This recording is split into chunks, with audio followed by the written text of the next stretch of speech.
That may be the greatest catch I've ever seen in my life. Let's go, guys. We did not have the Combine this year, so sadly, we did not get the chance to see the official numbers for all of these players very early on. Now, yes, every year we get Pro Days, and the majority of Pro Day data doesn't mean too much because you would rather look at the NFL Combine, you would rather look at a situation where every single player is in the exact same context. But what we are going to have to do is we are going to have to suck it up, realize that we don't have the NFL Combine, and we are going to be going off of this Pro Day data. And even if this isn't necessarily as valuable as the Combine data in years past, it's still way better than nothing. But let me give a quick announcement out that we are going to officially have our rookie rankings available on Patreon starting this weekend. And along with our rookie rankings, we are going to have rookie ADP that is tracked throughout the offseason. So that's going to be very exciting. And I will say on Patreon, y'all know that the majority of stuff is behind a paywall. The majority of the stuff is for people wanting to support the channel, support us uploading a video every single day and live streaming all the time at the same time. But that rookie ADP available will actually be not behind the paywall. It's going to be available to everybody. So if you are looking forward to that ADP, just make sure that, I don't know really what you can do, like maybe bookmark our Patreon page. And even if you are not a paying member of the group, that's going to be available for you for free. The only thing that should be behind the paywall in terms of those rookie rankings versus ADP is going to be the rankings themselves. And the reason that we waited a little bit longer than most people to get these out is just because I wanted to make sure that we were feeling confident with these rankings. While yes, they are definitely going to be updated every single, I want to say probably 2 weeks throughout the course of the offseason until we get to the NFL draft, because just like today with what we saw with the running back we are going to be talking about, things will change at these Pro Days. Drastic changes will be made with the NFL draft, but of course, it's nice to have a starting point to begin with. But anyway, that's enough rambling on. Let's dive into Travis Etienne here. Let's dive into the running back of the day. We know that Clemson just had their Pro Day, and finally, we got some official numbers from Travis Etienne. And I will say that this year, more than any, I've kind of wanted to rely on this Combine / Pro Day data for these top running backs, for the Travis Etienne and the Najee Harris. Now, y'all know at the beginning of the offseason, I came out here and I said, you know what? These two running backs, they are neck and neck for my running back one spot. Just because we are going Travis Etienne, I mean, he has questions about his size. He was listed at, like, if I'm remembering correctly, a very small, like 195, 205 on the official Clemson website. And we understand that those schools pretty much throw up a random number there. That number doesn't mean anything. Now, today, that question was completely answered. Travis Etienne comes in at 5'10", 215 pounds. And I know this isn't fantastic size. You would obviously prefer the running back up at 225, 230, like Najee Harris will be. But Travis Etienne, we needed to see him have that minimum threshold. And the reason that I don't care that Travis Etienne doesn't weigh that 225 is Travis Etienne doesn't profile to be Ezekiel Elliott. He doesn't profile to be Jonathan Taylor. He's not going to be that running back seeing 25 to 30 touches in every single game for his NFL offense. But the number one lesson that we've learned in fantasy football since, I want to say, probably 2017 now, is what we need to understand with these running backs is there is a major difference between just touches and the quality of touches. And this is why I've been all over Deandre Swift. This is why we had Deandre Swift as our number one running back going into the NFL draft last offseason. And that's because we understand that these guys, yes, maybe they are going to lose some carries between the 20s, but the profile of a running back like a Travis Etienne and Aaron Jones and Alvin Kamara, Deandre Swift, they're all very, very, very similar in that what they are going to provide you is they are going to provide you all of the valuable touches in their offense. They are going to be getting the receptions out of the backfield, as well as they're going to be getting the usage at the goal line. And if you have those two things in a PPR format, that is by far and away, like way more valuable than just say that Adrian Peterson touches on the Lions. And that's the perfect example. I think Travis Etienne versus Deandre Swift is a very close comparison between these two running backs. And that we go, okay, Deandre Swift, his rookie year, yes, I mean, he had to split that backfield with Adrian Peterson. He definitely lost touches. But at the end of the day, he was still extremely productive on one of the worst offenses in football. And it's because if you're going to be getting just say 12 touches, and all 12 touches that game are going to come inside the red zone and as targets out of the backfield, the fantasy points per touch is going to be through the roof. And this is exactly what we see with Aaron Jones splitting work with Jamal Williams throughout the years in Green Bay, where, yeah, I mean, it's been a committee backfield for a very long time. And this is why I'm saying we learned this lesson back in 2017, 2018, 2019. And I had to learn it the hard way because we were looking at Aaron Jones every single year being at the very top of fantasy drafts. And I was going, you know what? This is a committee running back. I don't necessarily love this price point. But what we fail to understand is the difference between raw volume and efficient touches. And then you have the same thing with Alvin Kamara and Latavius Murray. And if we look at this profile of a running back and we try to go, okay, do we really need to be worried about the Travis Etienne size? No, Travis Etienne, 5'10", 215 pounds. Deandre Swift, 5'8", 212 pounds. Aaron Jones, 5'9", 208. And Alvin Kamara, 5'10", 214. So they are all very close in build. They are all very close with their BMIs. So this is right in line. And what's even better about Travis Etienne is the thing that we never had a question about. Y'all know I said I need to see Najee Harris's 40 time. Travis Etienne, I really didn't care about the 40 time. We knew that he was a track star going into college. We knew that he has had the top end speed all along. But, I mean, he confirmed it. His 40 time was somewhere between the 4.41 and the 4.43. So, no, this is not the NFL Combine. No, we are not going to have that official one number that we can look at.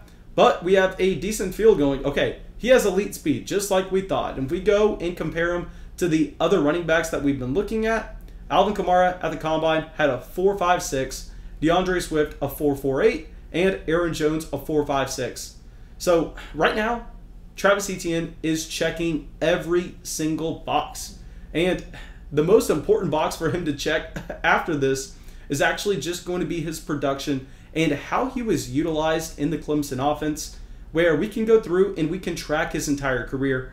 And I will say this, I am always of the opinion that we should be using per game statistics and not just end of year statistics. So if you look at the stats for Travis Etienne at the end of the year throughout his college career, you go, okay, I mean, he is one of the best running backs in college football, but it's a little bit deceiving based on the fact that Travis Etienne really has never missed any games throughout his college career, which you can check that box of durability to go along with it.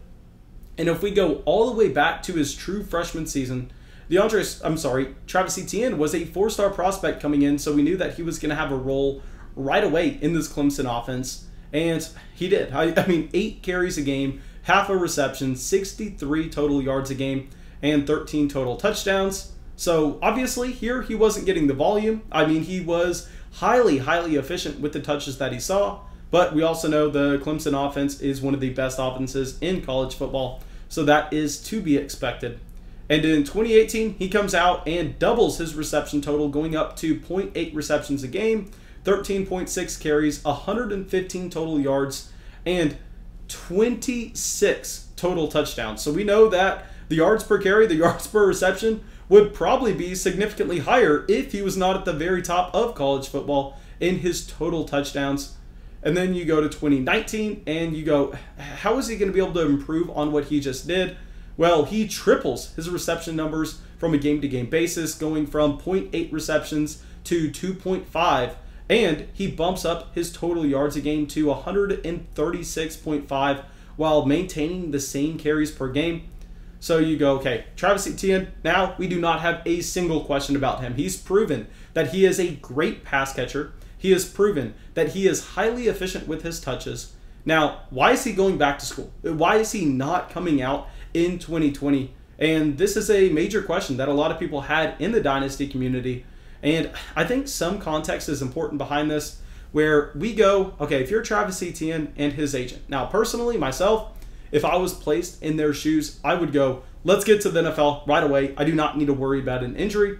But you can just try to put yourself in those shoes and go, okay, in this 2020 draft class, you're going to have Deandre Swift, J.K. Dobbins, Jonathan Taylor, Clyde Edwards-Helaire, and Cam Akers all coming out. So, I mean, there are a ton of stud running backs, and you're going, what exactly is my draft capital going to look like? Where exactly am I going to rank up among those guys? And then you just project a year out, and you go, okay, at this time last year, Najee Harris, I will tell you right now, was kind of soured in a lot of Dynasty owners' minds. Nobody was really looking at him in the same light that they are now. I mean, Chuba Hubbard was up there, so you would go, Travis Etienne would be the clear running back one a season ago. So I think it makes a little bit of sense for them to say, let's wait a year. Let's see if we can get that first round NFL draft capital, get that fifth year option. We know that is definitely going to also make a difference when you're going to your second contract at the same time. But he comes back in 2020, and honestly, I'm kind of happy he came back now, because what he was able to do is he was able to take that 2.5 receptions a game, which is already a high number for college football. We understand that generally these offenses don't like to heavily target those running backs coming out of the backfield. And he bumps it up to 4 receptions a game, which is going to be monstrous if you look across the college football landscape and across these top running backs coming out. I mean, 4 receptions a game, I don't have the numbers in front of me, but I know for a fact it was more than Jonathan Taylor. I think it was more than Deandre Swift, J.K. Dobbins, Cam Akers, and Clyde Edwards-Helaire to go all along with it. Clyde Edwards-Helaire, maybe I'm wrong on that one, but 4 receptions a game is absolutely crazy. So he cements the fact that he is an elite pass-catching running back in Clemson. And if we go right now over to some mock drafts, if we go, okay, where are people right now projecting Travis Etienne to go in the NFL draft? Up before his pro day, Grinding the Mocks, which is a site that takes pretty much mock drafts from all across the internet and compiles them all into one, kind of for an ADP of real life NFL mock drafts. They had him as the 33rd player overall, and I'll say after he comes in and weighs at 215, now this number is probably going to be trending up. He's probably going to be a late first round pick in the NFL draft. If not, we can go through and let's look at just say 10 picks ahead of this 33 overall ADP and 10 picks behind and see what realistic landing spots there would be for Travis Etienne. So first, at the very top end of the range of outcomes, if he ends up going 23rd overall, he has the New York Jets. And I know you hear Jets and you go, okay, that is a disgusting spot. But if the Jets end up taking Zach Wilson in the first as well, you go, okay, maybe they can turn this offense around as well with the coaching change. I think there would be just some positive buzz around there, especially knowing that Travis Etienne would have no competition for targets.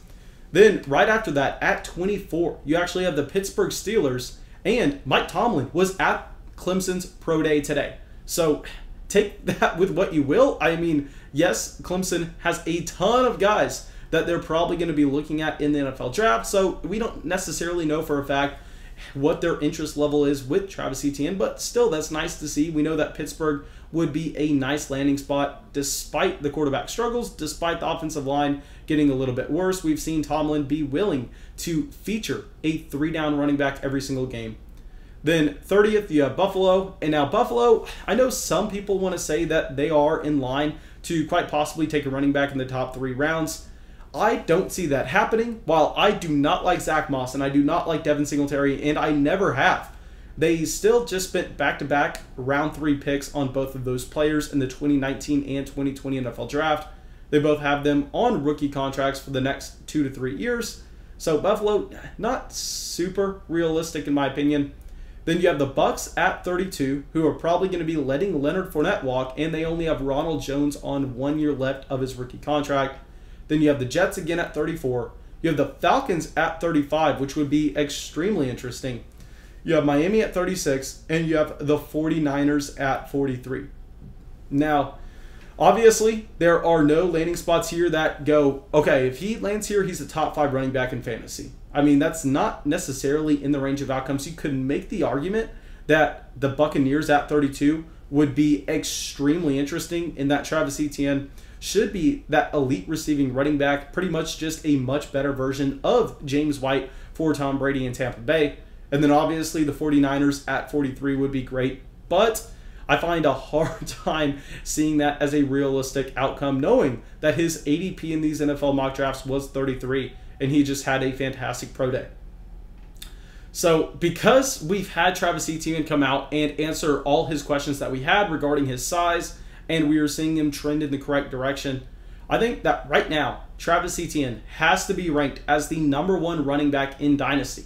Now, this can change. On Patreon, you may see us ending up ranking Najee Harris as our #1 running back, but what we are going to have to see from Najee Harris is we are going to have to see him put up a respectable 40 time at his own pro day, because we know Najee Harris, the size isn't a concern. It's the exact opposite of Travis Etienne.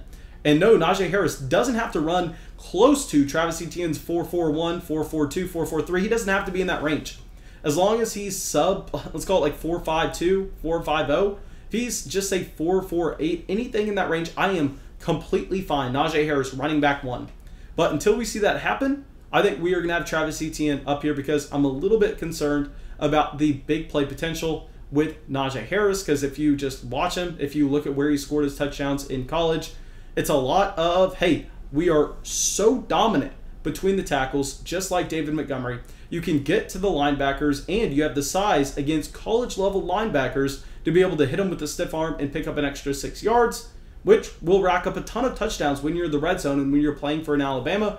But at the NFL, I think that if we see Najee Harris have a, say, slow 4.58 in that range of a 40 time, I think he is very comparable to that David Montgomery. But right now, we cannot say for certain until we see the number from Najee Harris. But until we see that number, Travis Etienne, running back 1, lock it in.